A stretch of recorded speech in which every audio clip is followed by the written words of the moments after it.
बिस्मिल्लाहिर्रहमानिर्रहीम। अल्लाहुम्मा सल्लि अला सय्यिदिना व मौलाना मुहम्मदिन व बारिक व सल्लिम अलैहि। नाज़रीन मोहतरम, खुशामदीद कहेंगे आप तमाम देखने और सुनने वालों को। प्रोग्राम आप लोग देख रहे हैं हय्य अलल फलाह अपने मेज़बान अबू बकर सुल्तानी के साथ। तमाम देखने और सुनने वालों को सलाम अक़ीदत पेश करते हैं। प्रोग्राम आप लोग ये हर रोज़ देखते हैं, सुनते हैं, पसंद करते हैं। हमारी आप लोगों से मुलाकात इस प्रोग्राम के ज़रिए होती है। हमारे इस प्रोग्राम में मुख्तलिफ़ शख्सियात उलमाए कराम जो कि प्रोग्राम का हिस्सा होते हैं, आप लोगों की रहनुमाई करते हैं। कुरान और सुन्नत और अहादीस की रोशनी में जो भी आप लोगों के सवालात होते हैं, आप लोगों के मसाइल होते हैं, हमारी कोशिश होती है कि हम अपने वक्त में रहते हुए आप लोगों की कॉल शामिल कर सकें, आप लोगों के सवालात सुने जा सकें और आप लोगों की रहनुमाई की जा सके। आज के प्रोग्राम में हमारे साथ एक मरतबा फिर आप उनको देखते हैं, सुनते हैं हर रोज़ माशाअल्लाह मुख्तलिफ़ जो है वो दिनों में हमारे साथ ये प्रोग्राम का हिस्सा होते हैं और बहुत ही खूबसूरत अंदाज़ में आप गुफ्तगू फरमाते हैं। हज़रत अल्लामा मौलाना अब्दुल्ला साक़िब क़ादरी साहब हमारे साथ आज के प्रोग्राम में एक मरतबा फिर मौजूद हैं। हम आपको खुशामदीद कहेंगे। अस्सलामु अलैकुम व रहमतुल्लाहि व बरकातुहू। वालेकुम अस्सलाम व रहमतुल्लाहि व बरकातुहू। जज़ाकल्लाहु खैर। नाज़रीन मोहतरम, उसके साथ साथ आप सब लोग जानते हैं कि प्रोग्राम के आगाज़ में हम आप लोगों के लिए जो आसानी होती है वो एक दफ़ा फिर आप लोगों को बता दिया जाता है कि लाइव कॉल के लिए नंबर्स आप लोगों की टेलीविज़न स्क्रीन पर मौजूद हैं। आप लोग बात करना चाहते हैं, सवाल करना चाहते हैं, बिल्कुल हमारे साथ कर सकते हैं। और उसके अलावा जो है वो दीगर जितने भी आप लोगों के मामलात होते हैं जो आप हमारे साथ डिस्कस करते हैं, हमारी तरफ से भरपूर ये कोशिश रहती है कि आप लोगों की रहनुमाई साथ साथ की जाए। व्हाट्सएप नंबर्स भी दौरान प्रोग्राम मेंशन होते हैं आप लोगों की टेलीविज़न स्क्रीन पर। अगर आप लोग कुछ हमें पैगाम की सूरत में, मैसेज की सूरत में हम तक पहुंचाना चाहते हैं तो आप लोग बिल्कुल भेज सकते हैं। इंशाअल्लाह उस हवाले से भी आप लोगों की रहनुमाई की जाएगी। ख़त के हवाले से भी आप लोगों के दूर दराज से मुख्तलिफ़ शहरों से लोगों के ख़त भी हम तक पहुँचते रहते हैं, तो इंशाअल्लाह उस हवाले से भी आप लोगों की साथ साथ जो है वो हम लोग रहनुमाई इंशाअल्लाह करते रहेंगे। दुआ गो हैं परवरदिगार आलम तमाम आलम इस्लाम पर देखने और सुनने वालों पर अपना करम फरमाए, अपना फ़ज़ल फरमाए। जहाँ जहाँ मुसलमान परेशान हैं, मसाइल का शिकार हैं, दुनिया के किसी भी कोने में परवरदिगार आलम अपने ख़ज़ानों में से उनकी मदद फ़रमाए, उन्हें कामयाबी अता फ़रमाए और उनके लिए आसानियाँ पैदा करे। बहुत से अहबाब हमें भी दुआओं के लिए कहते रहते हैं और हमारी भरपूर कोशिश होती है कि प्रोग्राम के लास्ट मोमेंट्स में जब हम दुआ की तरफ बढ़ते हैं तो हमारी कोशिश होती है कि हम अपने तमाम देखने और सुनने वालों के लिए दुआ करवाएं और ख़ास तौर पर जिन लोगों ने हमें दुआ के लिए कह रखा होता है उन लोगों के लिए भी इंशाअल्लाह हम अपने अल्लाह रब्बुल इज़्ज़त की बारगाह में दुआओं के तलबगार रहते हैं। इंशाअल्लाह ये मोहब्बतों का सफ़र इसी तरह जारी व सारी रहेगा और मुख्तलिफ़ छोटे छोटे जो मसाइल हैं, परेशानियाँ हैं जो तकरीबन हर घर में, हर जगह पे, हर दोस्त के साथ, हर भाई के साथ, हर जानने वाले के साथ पेश आ रहे होते हैं। आजकल के दौर में ख़ास तौर पर जो है वो फ़ाइनेंशली तौर पर यानी कारोबारी एतबार से लोग बहुत ज़्यादा परेशान हमें नज़र आते हैं और फ़ाइनेंशली तौर पर जब चीज़ें डिस्टर्ब होती हैं तो यकीनन आपकी पर्सनल लाइफ भी डिस्टर्ब हो जाती है और उसको पुरसुकून बनाने के लिए, अच्छा करने के लिए, अपनी ज़िंदगी में जो है वो चीज़ों को आसान करने के लिए जो सबसे पहला और आखिरी हल है वो अल्लाह रब्बुल इज़्ज़त की बारगाह में झुकने से इंसान को हासिल होता है, यानी पाबंदी सौम व सलात से, पंजगाना नमाज से और कुरान की तिलावत से। ये बरकतें, ये रहमतें, ये वसअतें तब हासिल होती हैं जब इंसान मुसलसल यानी रूटीन के साथ अपने मामलात को लेकर चलता है। ऐसा नहीं है कि हम परेशान हों, मसाइल का शिकार हों तो अल्लाह रब्बुल इज़्ज़त की बारगाह में सवाल कर दें, जब मामलात बेहतर हो जाएँ, हालात अच्छे हो जाएँ तो हम लोग फिर से अपनी रूटीन में वापस आ जाएँ। ऐसा नहीं होना चाहिए। वो कहते हैं बुज़ुर्ग कि जब इंसान ज़िंदगी में किसी तरफ चलता है, किसी अच्छे की तरफ चले तो कोशिश करे कि वो वहीं पर रहे और उसके जो इर्द गिर्द के मामलात हैं उनसे परहेज़ करे ताकि वो उसके उस मामले में यानी जो अच्छाई का रास्ता उसने जो इख्तियार किया है उसमें कोई खलल पैदा ना हो सके। तो इसीलिए ये जो छोटे छोटे मसाइल हैं, ये जो मुख्तलिफ़ जो है वो लोग हमें मुख्तलिफ़ कामों से जब रोक देते हैं यानी शैतानी ताकतें जिसको हम आजकल के दौर में बोलते हैं, इन चीज़ों से किस तरह बचा जा सकता है। रूहानियत के हिसार में रहने के लिए पाबंदी सौम व सलात के अलावा क्या कोई और भी हुक्म बंदा मोमिन के लिए कुरान की तरफ से है या फिर इसके अलावा कोई और चीज़ें हमें फ़रमान मुस्तफ़ा सल्लल्लाहु अलैहि वसल्लम से नज़र आती हैं। इस पर इंशाअल्लाह कुछ थोड़ी सी बात का आगाज़ करते हैं, फिर आप लोगों की कॉल भी शामिल करेंगे। हज़रत अल्लामा अब्दुल्ला साक़िब क़ादरी साहब बाकायदा गुफ्तगू का आगाज़ फरमाएंगे। बिस्मिल्लाह। बिस्मिल्लाहिर्रहमानिर्रहीम वस्सलातु वस्सलामु अला रसूलिहिल करीम। बहुत शुक्रिया अबू बकर भाई, आपने याद फरमाया। जहाँ तक आपके सवाल का ताल्लुक़ है, आपने इंट्रो में उसकी वजाहत भी फरमा दी कि इंसान जो है उसके लिए हमेशा से रोज़े अव्वल से दो ताकतें हैं, एक शर की और एक खैर की। शर की ताकत जो है इब्लीसी कुव्वतें जो हैं वो उसको लोगों के दिलों और लोगों के ख़्यालों में वो पेनिट्रेट करती हैं, और जो खैर की ताकत है वो अल्लाह रब्बुल इज़्ज़त की तरफ से इंसान के अंदर वदीयत की गई है, रखी गई है। अब जब इंसान अल्लाह रब्बुल इज़्ज़त की तरफ से अता करदा उस ताकत को पॉलिश नहीं करता, पहचानता नहीं, इस्तेमाल में नहीं लाता, तो लामुहाला वो शर की ताकतों का निशाना बन जाता है। और जब इंसान शिकार हो जाता है, निशाना बन जाता है, तो फिर उसके लिए बड़ा मुश्किल हो जाता है, जब तक कोई उसके सर पे हाथ न रखे, कोई बड़ा आदमी, कोई नेक आदमी उसकी तरफ तवज्जो ना करे, तो फिर वो उस दलदल से ख़ुद से निकल नहीं पाता। इसलिए बुज़ुर्गान दीन के साथ अपने ताल्लुक़ को मज़बूत करने के लिए कुरान करीम ने भी हमें हुक्म दिया, रसूलुल्लाह सल्लल्लाहु ताला अलैहि वसल्लम की अहादीस ने भी इस तरफ हमारा जो है वो तवज्जो मबज़ूल करवाई है। कुरान हकीम में अल्लाह रब्बुल इज़्ज़त ने सूरह तौबा पारा नंबर 11 में इरशाद फरमाया, या अय्युहल्लज़ीना आमनुत्तक़ुल्लाह, ए ईमान वालो अल्लाह से डरो, वकूनु मअस्सादिक़ीन, और सच्चों के साथ हो जाओ। ये सच्चों के साथ होना इसलिए है कि अल्लाह रब्बुल इज़्ज़त ने जो आपके अंदर खैर की ताकत रखी है उसकी पहचान आपको हो सके, और आप उस खैर की ताकत का इस्तेमाल करते हुए अल्लाह और अल्लाह के प्यारे नबी सल्लल्लाहु ताला अलैहि वसल्लम की इताअत और फरमाबरदारी के रास्तों पे चल सकें और बुराई और शर से अपने दामन को महफूज रख सकें, बचा सकें। तो जब इंसान अल्लाह वालों की सोहबत इख्तियार करता है, नेक लोगों की मजलिस इख्तियार करता है और नेक लोगों की संगत इख्तियार करता है, तो फिर उसके लिए नेकी के रास्ते पे हर वक्त कायम रहना और चलना आसान हो जाता है, और बदी और शर से उसकी हिफाजत का इंतज़ाम हो जाता है। क्योंकि कुरान हकीम बुरहान रशीद जब हम पढ़ते हैं तो उसमें हमें ये भी मिलता है कि इब्लीस को, शैतान को जब जन्नत से निकाला गया तो उसने खालिक़ कायनात से मोहलत चाही। पारा नंबर 8 में भी ये मिलता है, पारा नंबर 14 में भी है, पारा नंबर 23 में भी है कि उसने कहा कि ए अल्लाह मुझे मोहलत दे। अल्लाह रब्बुल इज़्ज़त ने फरमाया, क़ाल फ़इन्नका मिनल मुनज़रीन, हमने तुम्हें मोहलत दी इला यौमिल वक़्तिल मालूम, लेकिन एक मालूम वक्त तक हमने वो मोहलत दी है।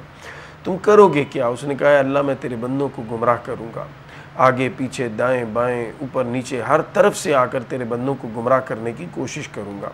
गुमराह करने का ज़रिया क्या बनेगा?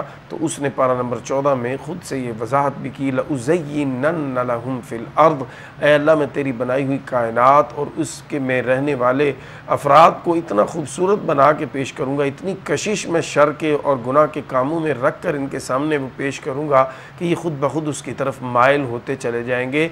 लेकिन एक चीज़ जो बड़ी काबिल तवज्जो है वो है इल्ला इबादल्लाहिल मुखलसीन। इब्लीस कहता है कि ए अल्लाह मैं सबको गुमराह करूँगा लेकिन तेरे नेक बंदों पर मेरा ज़ोर नहीं चलेगा। तो अब दोनों आयतों को कुरान मजीद की मिलाकर देखिए कि सच्चों के साथ जब आप हो जाएंगे, और दूसरा जब आप उस कबीले के अफराद के साथ अपना राब्ता मजबूत कर लेंगे जिस कबीले के पर शैतानी असर नहीं होता, तो यकीनन आपके लिए नेकी के रास्ते पे चलना आसान होगा और शर का रास्ता आपके लिए वो बड़ा मुश्किल हो जाएगा। लेकिन जब आप अल्लाह वालों की संगत इख्तियार नहीं करेंगे तो फिर इसका उल्ट होगा, फिर खैर आपके लिए मुश्किल होगा और शर आपके लिए आसान हो जाएगा। बिल्कुल ठीक, बिल्कुल ठीक। ख़ूबसूरत गुफ्तगू का आगाज़ क़िबला मुफ्ती साहब ने फरमाया है, और चूँकि हमारे यहाँ हम लोग देखते हैं कि ऐसे ही मसाइल लोगों को जो है वो मुख्तलिफ पेश आते हैं, ताकि जो अहबाब अपने इर्द गिर्द के लोगों को देख रहे होते हैं, यानी हर वो चीज़ जो है वो कहते हैं कि हमने सुन रखा है कि बहुत कामयाब नज़र आती हुई अच्छा जो है वो नहीं भी होता, यानी उसकी बैकग्राउंड पे क्या है, उसकी मेहनत क्या है या उसके मामलात क्या हैं वो आप लोग नहीं जानते हैं। हर चमकती चीज़ जैसे कहते हैं कि सोना नहीं होती है। तो इसीलिए अगर किसी ने अपनी ज़िंदगी में कामयाबी के लिए बहुत मेहनत की है और अपनी ज़िंदगी का एक बहुत लम्हा, बहुत अरसा जो है वक्फ़ किया है, उसकी बैकग्राउंड क्या है अगर वो किसी को मालूम नहीं है तो आप किसी के ऊपर कोई बहतान, कोई तोहमत नहीं लगा सकते हैं। तो इसीलिए ज़िंदगी जो अल्लाह रब्बुल इज़्ज़त ने हमें अता की है, सबसे पहले तो हम बारहाज पर बात करते रहते हैं, जहाँ पर हम बहुत सी दुआएँ अल्लाह रब्बुल इज़्ज़त की बारगाह में करते हैं, वहीं पर हम सेहत के लिए सबसे पहले सवाल किया करें कि मालिक कायनात तमाम देखने वालों को, सुनने वालों को सेहत और आफ़ियत वाली, सलामती वाली ज़िंदगी अता फ़रमाए। तो ये एक बहुत खूबसूरत मरहला होता है। इसके बाद जब आप ज़िंदगी गुजार रहे होते हैं तो सेहत के साथ हर चीज़ इंसान को अच्छी लगती है। हम कुछ वज़ाइफ की तरफ भी आते हैं इंशाअल्लाह। जिस तरह हमने बात की कि इन चीज़ों से किस तरह बचा जा सकता है। और ये तो एक मिसाल के तौर पे साहब ने रहनुमाई कर दी तमाम लोगों के लिए अहादीस की रोशनी में, लेकिन अगर हम वज़ाइफ की तरफ आएँ कि लोग जानना चाहते हैं, कि लोग पढ़ना चाहते हैं, तो उसके लिए क्या मुनासिब हो सकता है? हमें कोई ऐसा वजीफ़ा नज़र आता है कि जिसके बारे में ख़ुद सरकार दो आलम सल्लल्लाहु अलैहि वसल्लम ने फरमाया हो कि अगर तंग दस्त हो तो ये मामलात कर लो, अगर परेशान हो तो ये कर लो, रिस्क में परेशानी है तो ये कर लो, यानी इन तमाम चीज़ों के लिए कोई ऐसा हुक्म हो जो फरमान मुस्तफ़ा से हमें मिलता हो, उस पर भी थोड़ी सी मैं चाहूँगा कि रोशनी आप डालिए। जी बिल्कुल, कुरान मजीद बुरहान रशीद से अगर हम इसको देखना चाहें तो सूरह नूह में पारा नंबर 29 में अल्लाह रब्बुल इज़्ज़त ने हज़रत नूह अलैहिस्सलाम की ज़ुबान से तमाम इंसानियत को इन तमाम मसाइल से निजात का रास्ता दिखाया। पहली बात तो हमें ये समझना है कि अक्सर जब हम इन परेशानियों और तकालीफ़ में मुब्तला होते हैं तो उसकी वजह हमारे आमाल होते हैं। कुरान मजीद ने इसको बयान किया, फरमाया ज़हरल फ़सादु फ़िल बर्रि वल बहर बिमा कसबत ऐदिन नास, के ज़मीन व आसमान में खुशकी और तरी में, ज़हरल फ़सादु फ़िल बर्रि वल बहर, खुशकी और तरी में जो फ़साद ख़राबी नज़र आती है ये तुम्हारे अपने हाथों की कमाई है। तो गोया इंसान के आमाल जो हैं वो उसके सामने जब आते हैं तो फिर परेशानी और शामत आमाल कह लीजिए वो होती है जब इंसान का रिज़्क़ तंग हो जाता है, जब उसकी सेहत के मसाइल शुरू हो जाते हैं, जब उसके घर में नाइत्तेफाकियाँ झगड़े शुरू हो जाते हैं। तो कुरान मजीद ने हमारी रहनुमाई फरमाई, फ़क़ुल्तु इस्तग़फ़िरू रब्बकुम इन्नहु कान गफ़्फ़ारा युरसिलिस समा अलैकुम मिदरारा व युमदिदकुम बि अमवालिन व बनीना व यजअल लकुम जन्नातिन व यजअल लकुम अनहारा मा लकुम ला तर्जूना लिल्लाहि वक़ारा, कि तुम अल्लाह की बारगाह में इस्तिग़फ़ार करो, वो बड़ा बख्शने वाला है, वो तुम पर हवाएं भेजेगा, तुम्हारी औलादों में बरकत फरमाएगा, माल के ज़रिए तुम्हारी मदद फरमाएगा और तुम्हारे लिए ऐसे बागात पैदा फरमाएगा जिसके नीचे नहरें रवा दवा होंगी, यानी सब कुछ तुम्हें मिलेगा इस्तिग़फ़ार करने की बरकत से। और यही वजीफ़ा रसूलुल्लाह सल्लल्लाहु अलैहि वसल्लम ने हमें भी तालीम फरमाया। आप सल्लल्लाहु अलैहि वसल्लम 70 मरतबा या 100 मरतबा रोज़ाना इस्तिग़फ़ार फरमाते। आप सल्लल्लाहु अलैहि वसल्लम तो वो हैं जिनके सदक़े में अल्लाह ने आपके अगलों पिछलों को मुआफ़ फरमा दिया, लियग़फ़िर लकल्लाहु मा तक़द्दम मिन ज़ंबिका व मा तअख़्ख़र। तो आप सल्लल्लाहु अलैहि वसल्लम को बिल्कुल हाजत और ज़रूरत न थी कि आप इस्तिग़फ़ार फरमाते, लेकिन उम्मत की तालीम के लिए, हमें ये तरीक़ा सिखाने के लिए कि जब अल्लाह से तुम रिज़्क़ मांगना चाहो, जब अल्लाह से तुम अपनी परेशानियों से निजात मांगना चाहो, जब तुम अल्लाह से अपने रिश्तों के मामलात में बेहतरी जाना चाहो, जब अपने घर को ठीक करना चाहो, तो बेहतरीन हथियार जो तुम्हारे पास है, बेहतरीन मुअस्सर रास्ता जो तुम्हारे पास है वो इस्तिग़फ़ार का है। तो मैं अपने तमाम नाज़रीन की बारगाह में ये अर्ज़ करूँगा कि आप रोज़ाना की बुनियाद पर 100 मरतबा अस्तग़फ़िरुल्लाह रब्बी मिन कुल्लि ज़ंबिन व अतूबु इलैहि, या हदीस मुबारका के मुताबिक रसूलुल्लाह सल्लल्लाहु अलैहि वसल्लम ने जो तालीम फरमाया, सुब्हानल्लाहि व बिहम्दिही सुब्हानल्लाहिल अज़ीम अस्तग़फ़िरुल्लाह, इसकी एक तस्बीह अपने ऊपर लाजिम कर लें और पूरी तवज्जो के साथ पढ़ें, और निदामत भी हो, शर्मिंदगी भी हो अपने गुनाह पर, सिर्फ ज़ुबान से ना हो बल्कि आप उसको महसूस करके पढ़ें कि ये मैं क्या कह रहा हूँ और किसकी बारगाह में अर्ज़ कर रहा हूँ। तो आप देखेंगे दिनों में इंशाअल्लाह आप जिस भी मकसद के लिए इसको पढ़ेंगे अल्लाह ताला आपका वो मकसद पूरा फरमा देगा। ये बड़ा मुअस्सिर, बड़ा मुजर्रब है, जो कुरान में भी है, जो रसूलुल्लाह सल्लल्लाहु अलैहि वसल्लम के फरमान और आपके मामूलात में भी शामिल है। तो इसलिए इस्तिग़फ़ार की कसरत ये हमारे हर मसले का हल है। बिल्कुल।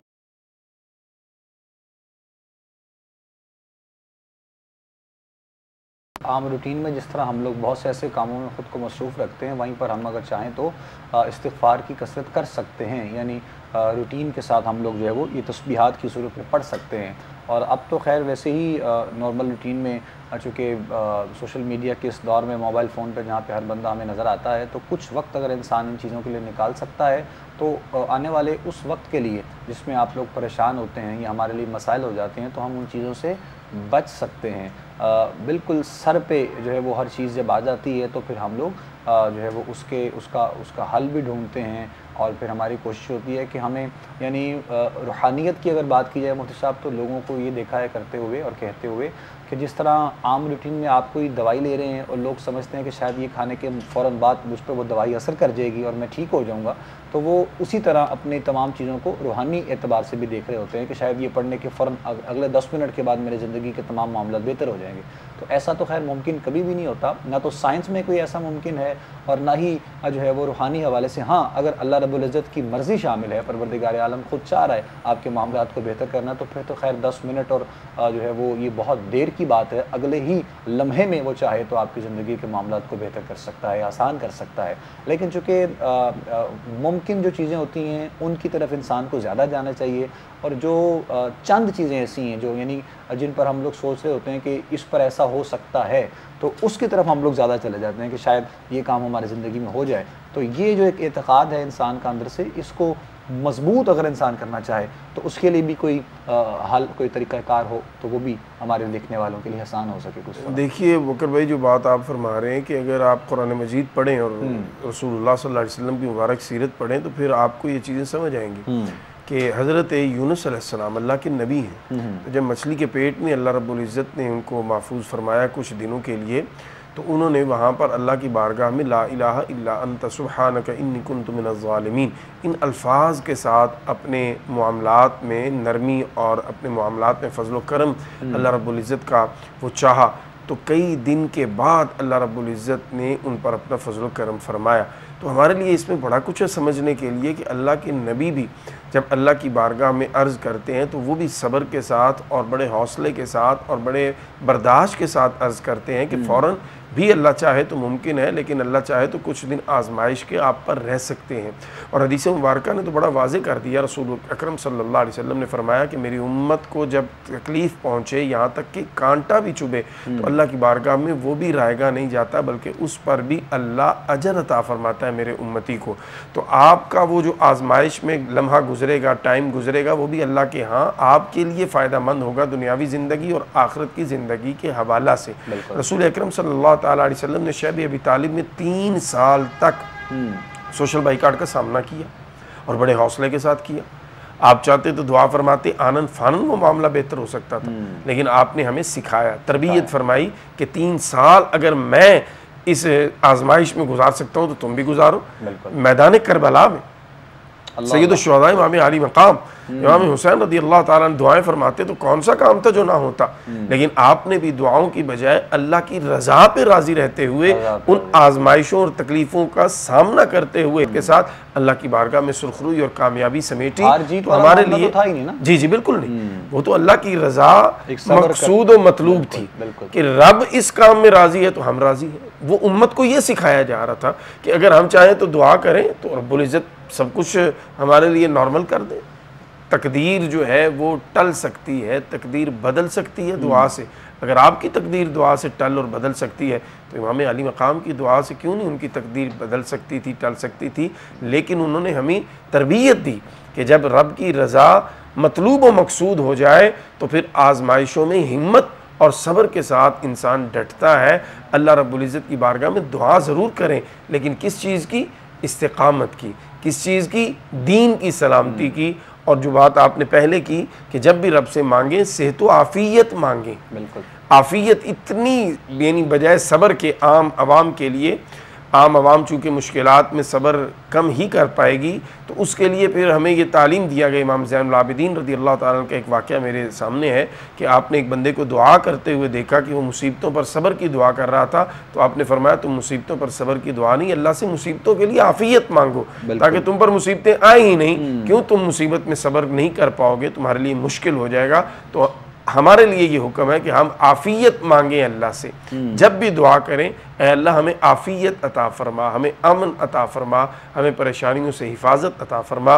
लेकिन फिर भी अगर आजमाइश आ जाए तो उसमें अल्लाह से दुआ ज़रूर करें, लेकिन ये भी हौसला रखें कि वो अल्लाह आपसे बेखबर नहीं है। ये आजमाइश 1 दिन 2 दिन 4 दिन है, उसके बाद इंशाअल्लाह अल्लाह ताला आप पर ज़रूर करम फरमाएगा। और दुआ ज़ाया नहीं जाती, दुआ करते ही आपको रिलीफ ज़रूर मिलना शुरू हो जाता है। फौरी तौर पर सारी चीज़ें ठीक नहीं होती, लेकिन रिलीफ मिलना शुरू हो जाता है, दिल को हौसला मिलता है, आपकी ढारस बनती है, हौसला मजबूत होता है।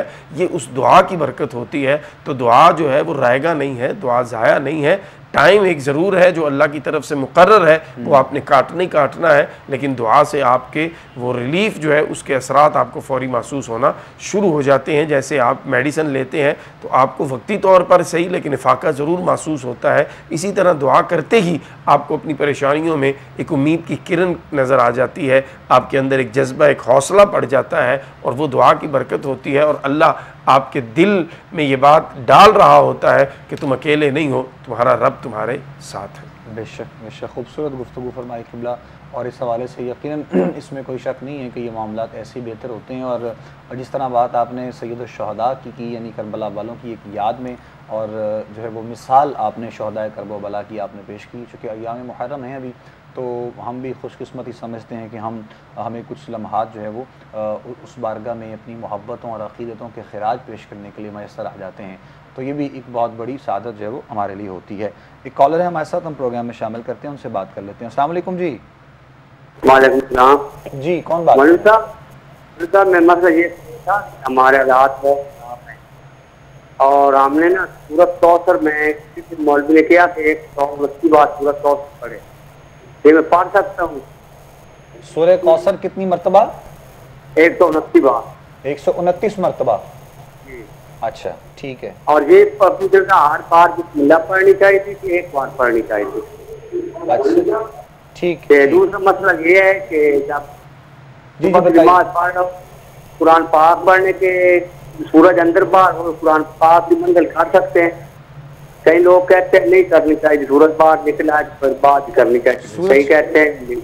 सूरज के हवाले से आप कह रहे हैं जब निकल, मतलब सुबह सादिक की बात कर रहे हैं? जो ही मंजिल कुरान पाक की मंजिल, कुरान करीम की मंजिल सुबह सादिक। ठीक ठीक ठीक। अच्छा, ठीक है, जवाब दे रहे हैं आपको, बहुत शुक्रिया। दोनों को जवाब जी दे रहे हैं, बिल्कुल दे रहे हैं, बहुत शुक्रिया आपका। प्रोग्राम देखते रहिए। सूरह कौसर के हवाले से आपने पहले तो सवाल किया कि 129 मरतबा किसी ने शायद आपको कहा पढ़ने के लिए, तो जानना ये चाह रहे हैं कि वो पढ़ सकते हैं कारोबारी हवाले से, मतलब मामलात आसान करने के लिए, या फिर नहीं? ये तो जवाब हो जाएगा। दूसरा जो आपने कहा इसी हवाले से कि इसका वक्त और वो क्या है, तो खैर वो किसी और ने आपको क्या वक्त बताया है अपने हवाले से एतबार से, वो तो हमें मालूम नहीं है। अपने हवाले से इंशाअल्लाह मुझसे रहनुमाई कर देंगे। दूसरा इन्होंने कहा है कि सुबह सादिक के वक्त ना कुरान करीम की तिलावत के लिए मना भी किया जाता है कि वो वक्त जो है वो उस वक्त में जो है वो उसके बाद में तिलावत कुरान आप किसी भी वक्त कर सकते हैं। तिलावत कुरान के हवाला से आपको कोई रुकावट नहीं है।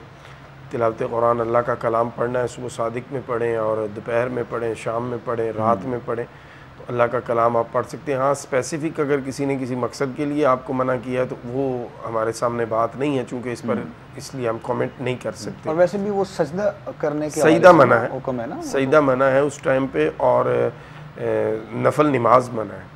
तो उसमें जो सही हुक्म है वो यही है कि आप सजदा नहीं कर सकते। सजदे के अलावा आप अल्लाह का ज़िक्र करना चाहें कर सकते हैं, दुरूशी पढ़ना चाहें पढ़ सकते हैं, उसमें कोई रुकावट और कोई मुमानियत नहीं है। जहाँ तक ताल्लुक़ है सूरह कौसर शरीफ, तो कुरान की मुबारक सूरा है और ये रिज़्क़ के हवाला से, कारोबार के हवाला से और खैर कसीर के हवाला से ये बड़ी मुजर्रब है, तो आपको ज़रूर पढ़नी चाहिए। 129 मरतबा, अव्वल आखिर 11 मरतबा दरूद पाक पढ़ें। और टाइम कोई भी आप अपनी आसानी का रख सकते हैं। फ़जर की नमाज़ के बाद भी पढ़ी जा सकती है, असर की नमाज़ के बाद भी पढ़ी जा सकती है, और रात को सोने से पहले भी पढ़ी जा सकती है। तो जिस टाइम आपको आसानी हो अपने टाइम में आप उस हिसाब से पढ़ें, लेकिन जो टाइम आप डिसाइड करें रोज़ाना फिर उसी टाइम पे पढ़ें, टाइम चेंज मत करें। तो 129 मरतबा ज़रूर आपको किसी ने बताया तो आप पढ़िए, इंशाअल्लाह इसके फ़वायद आपको हासिल होंगे। जज़ाकल्लाह जज़ाकल्लाह। जवाब सुन लिया जी आपने।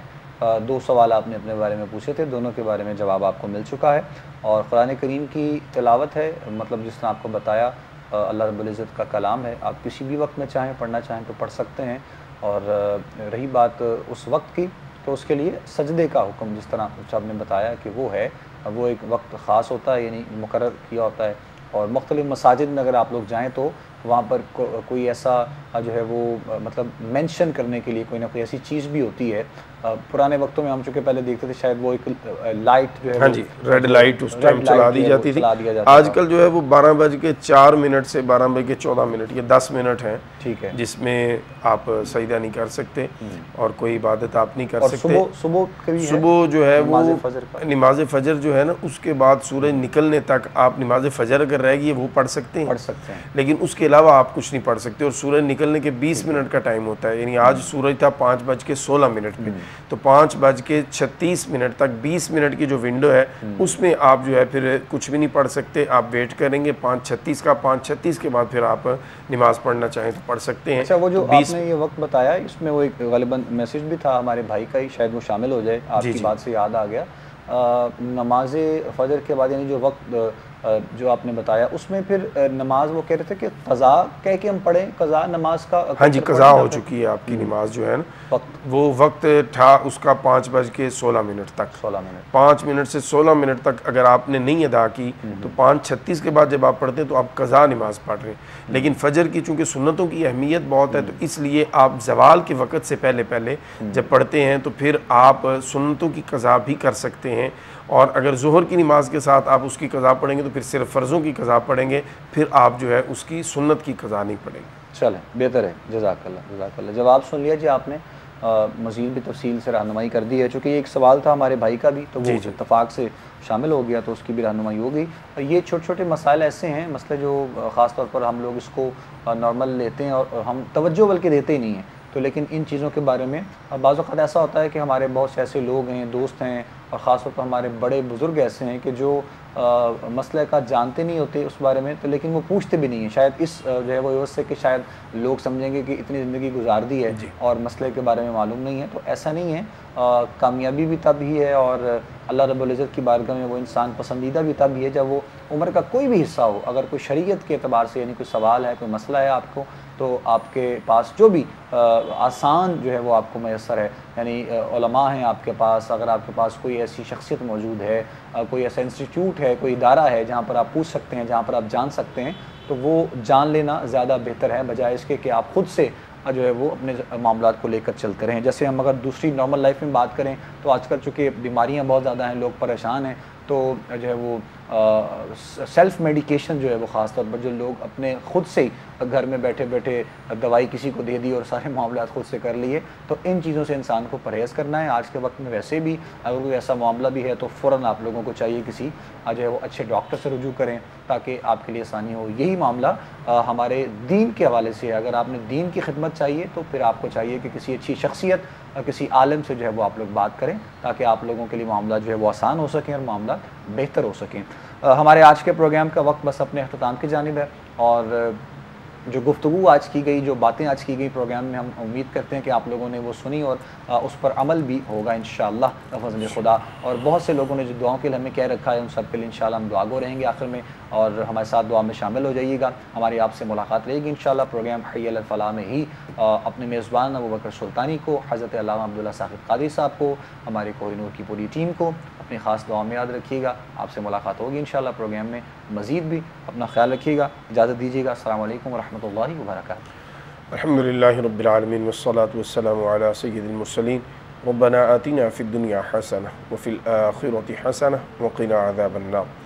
इलाहुल आलमीन, आज के प्रोग्राम में जितने मसाइल हमने डिस्कस किए, बिलख़ुसूस जिन अहबाब ने कॉल्स की और अपने मसाइल डिस्कस किए, ए मेरे अल्लाह सबको उनकी परेशानियों से, मुश्किलात से निजात अता फरमा, तमाम बीमारों को शिफायाब फरमा। ए मेरे अल्लाह सबके रिज़्क़ हलाल में बरकतें फरमा, जो मक़रूज़ हैं कर्ज़े से निजात अता फरमा, कारोबार के हवाला से परेशान है मेरे अल्लाह उनके कारोबारों में बरकत और तरक्की अता फरमा। आलम इस्लाम बिलखसूस मुल्क पाकिस्तान पे फजल व करम फरमा। ए मेरे अल्लाह इस वक्त जो मुआशी बदहाली और महंगाई है इससे उम्मत को और बिलखसूस पाकिस्तान में रहने वालों को निजात अता फरमा। ए मेरे अल्लाह हमारी इस प्रोग्राम की पूरी टीम को दारैन में इस कार खैर को अंजाम देने पे बेहतरीन जज़ा अता फरमा। हमारे अल्फाज को असर अता फरमा, हमारी दुआओं को दूसरों के हक़ में कबूल फरमा और हमारे अपने हक़ में भी कबूल फरमा। सल्लल्लाहु तआला अला खैर खल्क़िही मुहम्मद व आलिही व अस्हाबिही अजमाईन बिरहमतिका या अरहमर।